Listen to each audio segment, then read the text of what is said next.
pour Gerald McClellan. Avant tout, la boxe est un sport de jeunes, dit-il. Jackson a dépassé les 30 ans. Il est temps qu'il se retire et qu'il rende cette ceinture de champion du monde.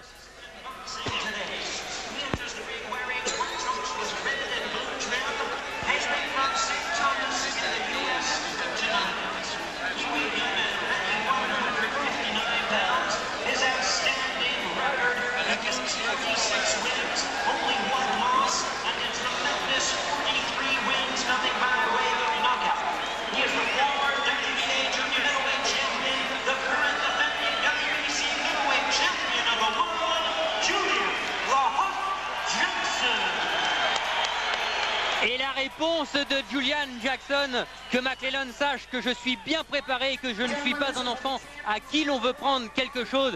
Julian Jackson face à Gerald McClellan. Vous voyez le tableau comparatif, 7 ans de différence entre les deux boxeurs. Cela promet d'être un combat explosif.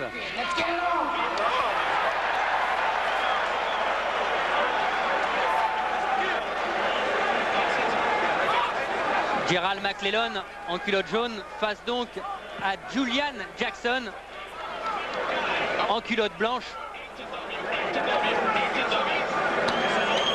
Et le début de la première reprise.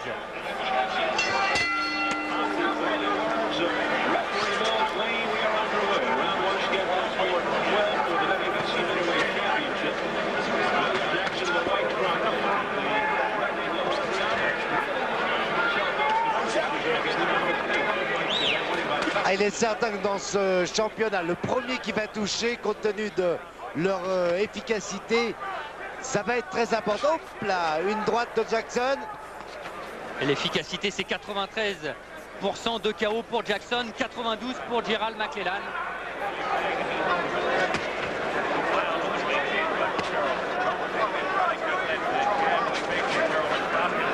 Quelle tension sur le ring, il a touché. C'est McClellan qui a touché. Avec un crochet droit, pratiquement à la tempe, et Julian Jackson a été déséquilibré. Il a été éprouvé, déséquilibré par le coup, c'est vrai. Et il enchaîne Gerald McClellan.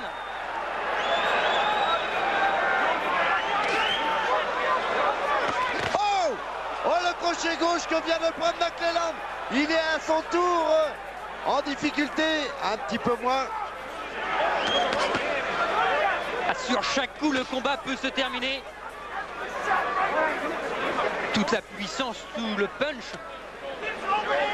Et ce, dans les deux points des deux boxeurs. Oh, encore une droite. Cette fois-ci de Julian Jackson. Là, ça ne se voit pas tellement, mais normalement, il y a une boxe plus complète de McClellan. Non. Et elle est arrivée, mais elle a été bloquée un petit peu dans les gants. Jackson est quand même sur la défensive maintenant.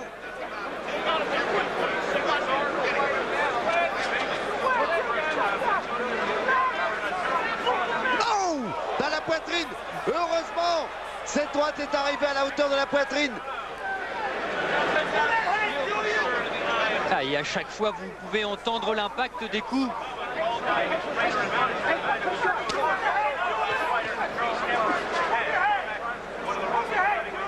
Non, de trop loin, il ne peut pas tromper Jackson. Gerald McClellan qui s'est déjà montré très expéditif dans tous ses combats puisqu'il a réussi, tenez-vous bien, 17 victoires sur ses 27 par KO dans la première reprise.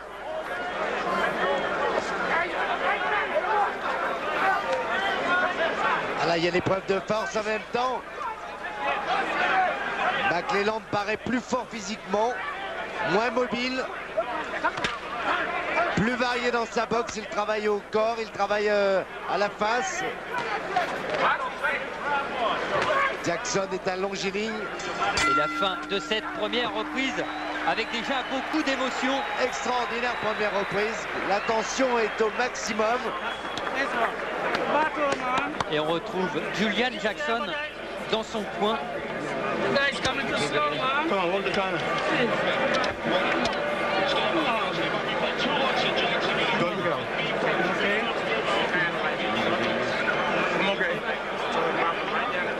Au ralenti.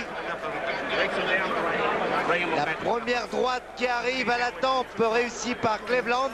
Elle est belle cette droite. Elle est belle et là, Jackson a besoin de récupérer. Une, deux, ah, c'est peut-être la même. La même. Il me semble la même. Et on voit Jackson sur la défensive. Travail varié de Cleveland qui frappe en bas. McClelland. McClelland de l'Illinois et non pas de Cleveland. Ah c'est vrai, il a changé. En tous les cas, c'est grande tension et c'est reparti. Deuxième reprise.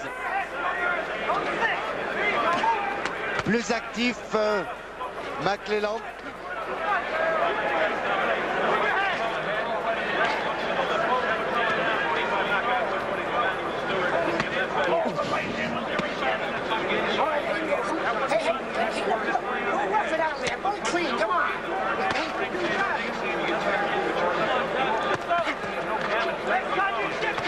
Jackson peut-être plus puncher encore. Oh que c'est bien fait ça. Travail au corps de Gerald McClelland. Il a essayé de chercher le foie derrière le coup de droit de Julian Jackson.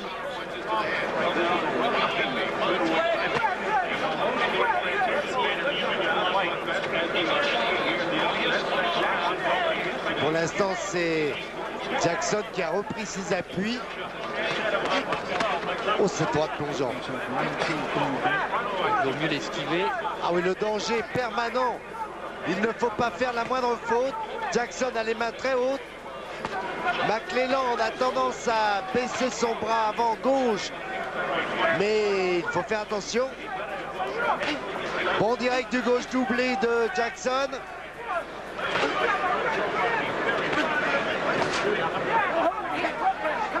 Encore, il ne se passe pas grand-chose. Il est vrai que compte tenu de leur morphologie, c'est pas là où ils sont les plus efficaces. Ouais! Oh, la belle droite!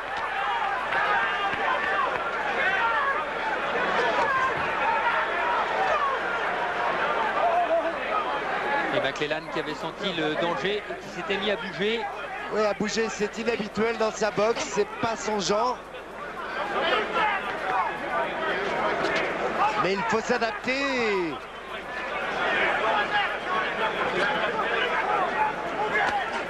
Oh, le crochet gauche. McClelland a réussi à crochet gauche, heureusement pour Jackson, avec l'intérieur de la main.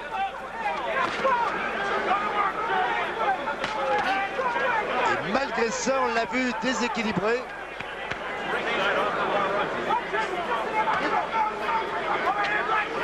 Jackson avec une droite qui a touché cette fois-ci à l'intérieur de Jackson. Qui prend l'initiative et qui surtout maintenant a repris ses appuis pour garder toute son efficacité.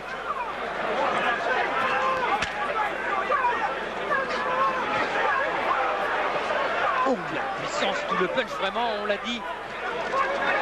Dans les coups des deux boxeurs et la fin de cette deuxième reprise encore. Formidable, formidable deuxième reprise. Ce championnat est très équilibré, très serré. Ah, aujourd'hui, là maintenant, même à la fin de cette deuxième reprise, difficile de mettre, comme c'est le cas souvent à Las Vegas, et dans les paris, Jackson était légèrement favori. Eh bien, de savoir ce qui va se passer exactement. Et pourquoi cela ne va-t-il pas se passer dans la troisième reprise? Ce que prédisent, on l'a dit, pratiquement toute la presse spécialisée, ce que prédit Gerald McClelland et Julian Jackson également, qui lui ne voyait pas le combat aller plus loin que le 4e ou 5e round. Ils se sont livrés sans retenue dans ces deux premières reprises. Préparés, ils le sont, j'en suis certain. Troisième reprise.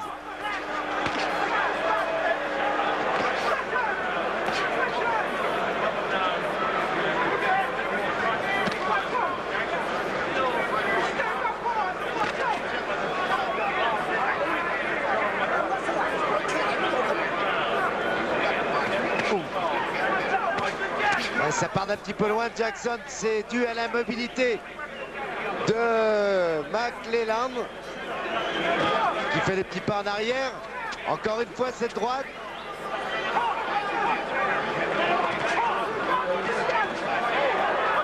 Tentative du percut droit de Julian Jackson. Un affrontement qui avait déjà débuté depuis quelques jours et notamment lors de la pesée hier. McClellan qui a refusé de regarder Julian Jackson. Ah, c'est un peu inhabituel, c'est la compétition à ce niveau. Pour lui, c'est la même la première fois si on exclut ce premier championnat qu'il avait disputé face à Mogabi. C'était en championnat du monde WBO et c'était le premier titre de Gerald McClellan en novembre 91 exactement. Ouais, mais ça n'avait pas la même valeur. Non, c'était rien à côté de ce que l'on voit ce soir. Maintenant, on va devenir un peu plus technique. On a explosé entre guillemets. Ouais. Et il a continué encore d'exploser sur ce large crochet droit, Julian Jackson.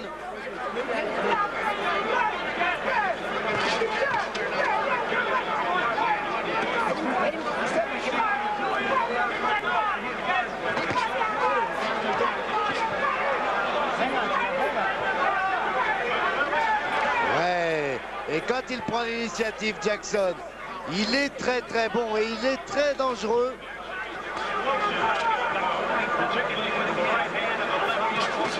Et Jackson, McClellan, la bouche un peu entrouverte.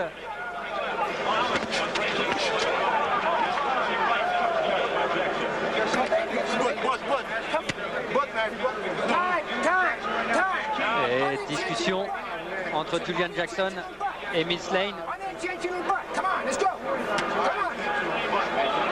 On l'a pas très bien vu, il y a eu un coup et on a permis à Jackson de récupérer.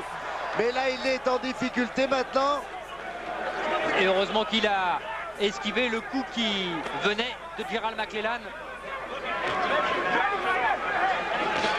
McClellan qui a tendance toujours à laisser tomber son bras gauche. Et ce qui permet une ouverture, ce qui laisse une ouverture à Jackson pour sa droite. La fin de cette troisième reprise. On va peut-être mieux comprendre ce qui s'est passé. Non, déséquilibre. Déséquilibre en ah ouais, mais ce qui prouve, lançant son large crochet gauche. Ce qui prouve que le transfert du poids et tout ce que l'on peut, tout le poids du corps y était. Donc et sur l'esquive, il s'est retrouvé, lui déséquilibré. On va peut-être mieux comprendre ce qui s'est passé. Je crois que Jackson se plaignait tout à l'heure d'un coup de tête. Gerald McClellan avec Emmanuel Stewart, célèbre entraîneur et du voilà Franklin pourquoi. de Detroit. Voilà, il y a une blessure de Julian Jackson.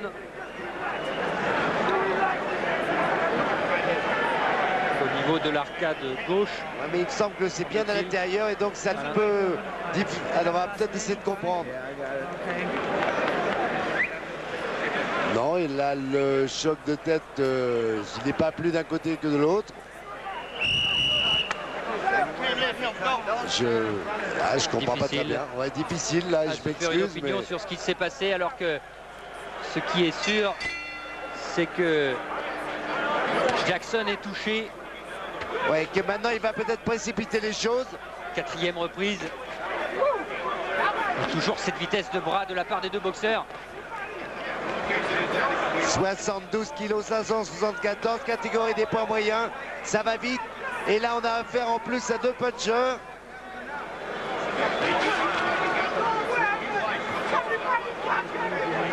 L'expérience du côté de Julian Jackson qui a disputé depuis ses débuts professionnels 171 rounds contre 68 seulement à McClellan, 100 rounds de plus, 103 exactement. Mais la jeunesse, on l'a dit, 7 ans de différence entre les deux boxeurs en faveur de McClellan. Donc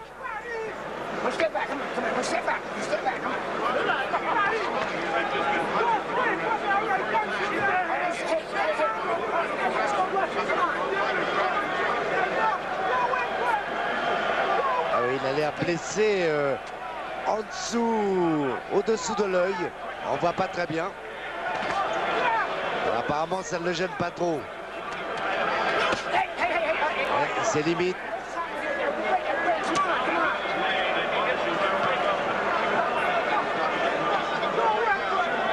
Combat pas d'une grande correction pour l'instant. Il faut que ça dure. Oh, avec Miss Lane, on est tranquille. Un des arbitres les plus expérimentés, lui aussi.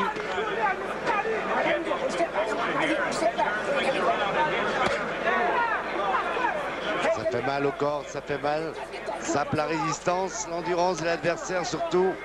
Au fil des temps, ça peut payer. Oh, la belle droite! À l'intérieur de Gerald McClellan. Oh, droite plongeante!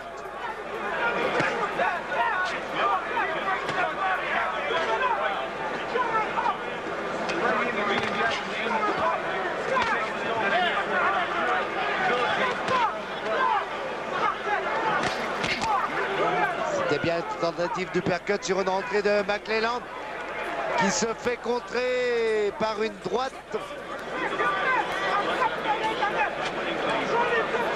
Toujours aussi indécis, toujours autant de suspense dans ce championnat des poids moyens.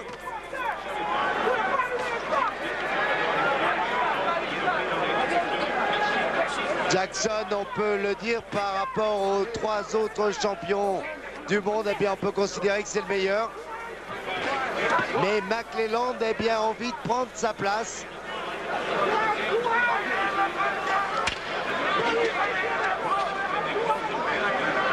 Pour l'instant, c'est le champion qui tient le centre du ring.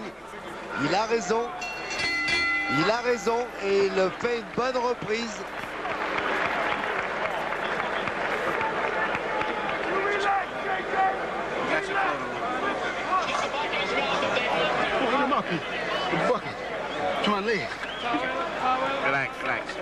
Depuis l'an passé, Gerald McClellan est mon objectif prioritaire. C'est pourquoi notamment Michael Moorer m'a quitté. Ses propos, ce sont ceux de Emmanuel Stewart.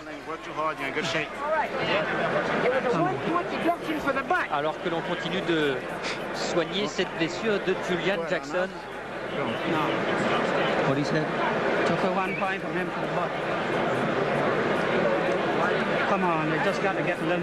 Julian Jackson qui a connu de gros problèmes oculaires. Voici quelques années, opéré des rétines que l'on croyait perdues pour la boxe et qui a absolument voulu remonter sur un ring, lui qui était interdit de boxer justement dans certains pays, et remonter et a décroché donc ce titre de champion du monde des moyens version WBC qu'il défend pour la 5e fois ce soir, la 5e reprise.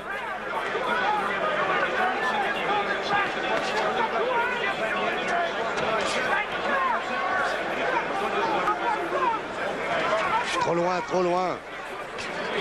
Oh, quelle est belle cette droite. Pourtant, cet enchaînement, oh, c'est pas compliqué. C'est des enchaînements très simples de Jackson. C'est un enchaînement de puncher. 2 coups, 3 coups au grand maximum. Et c'est la même chose pour McClellan. Dont la meilleure combinaison, c'est cette droite au visage, enchaînée avec un crochet gauche au corps. Mais tous les deux ont une droite plongeante redoutable. Ouf.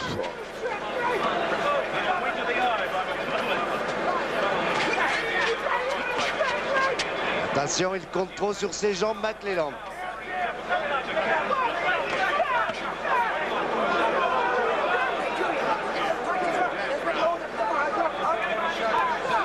Encore deux fois. Et Milstein va intervenir, attention. Ouais. Attention à l'avertissement. Il laisse récupérer McClellan.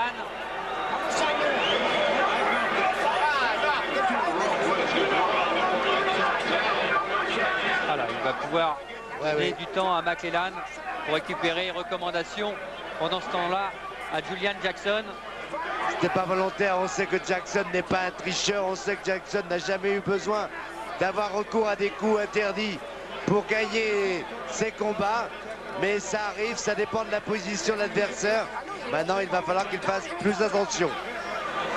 Voilà, en attendant, il n'a pas été averti. Officiellement. Officiellement. Verbalement, il n'en est pas de moins. Il a touché Julian Jackson avec un crochet droit, arrivé à la mâchoire, et c'est cette fois-ci, Jackson, ah oui, Jackson à terre. Et Jackson qui va avoir du mal à se relever. Jackson comptait sur cette accélération de Gerald McClellan. Julian Jackson qui n'a plus toute sa lucidité qui dit oui à Milstein. Oh là mais là. cela, ça va être très dangereux car Jackson n'a pas récupéré. Et Gerald McClellan va finir le travail. Dans cette 5e reprise, Julian Jackson compté pour la 2e fois. Julian Jackson qui n'a pas récupéré. Et Milstein qui va arrêter Julian Jackson après 2 minutes 10. Dans cette 5e reprise, Gerald McClellan, fou de joie, le nouveau champion du monde des moyens version WBC qui a dominé Julian Jackson non, il a dans pas cette 5e de c'est vrai. reprise. En fait, le premier qui a touché de façon la plus précise, eh bien c'est McClellan. C'est vrai, et je vous ai dit que ça allait peser lourd dans la balance. Jackson après n'a jamais plus récupéré. Tous les deux avaient fait un combat extraordinaire. Tout le monde était prudent, mais en se livrant quand même. Ça prenait les tripes ici, c'était fabuleux. Il y avait une atmosphère indescriptible entre deux punchers, c'était un grand moment. Et puis le premier qui a touché, eh bien c'est vrai, c'est Gerald McClellan. Et après, il a pu laisser récupérer. Lorsque l'on touche, c'est vrai, entre ces deux boxeurs, il est impossible de récupérer. Vous avez vu Gerald McClellan se mettre à genoux juste après. Donc le décompte et l'arrêt par Milstein. Qui a bien fait, hein, qui a bien fait parce que on l'a vu, Jackson n'avait absolument pas récupéré, même la première fois. À la fin du knockdown, c'était très limite. De renvoyer Julian Jackson au combat. Il avait perdu toute sa lucidité. Gerald McClellan donc qui a prié ce que l'on avait l'habitude de voir faire par Julian Jackson. Voilà, regardez bien, ça va aller très vite. Il y a le coup bas, là c'est le coup bas. Donc pas d'avertissement officiel, mais on permet à McClellan de récupérer. Jackson, répétons-le, c'est pas le champion qui a besoin de ce genre de coup. Interdit pour gagner. Et maintenant la droite qui arrive à la pointe du menton. Exu accroché gauche. Ah, terrible, redoutable, quel finisseur ce McClellan. Et ça ne va pas être terminé puisque ensuite, après ce premier knockdown, voilà, il ne sait plus où il en est du tout. Il n'aura pas récupéré.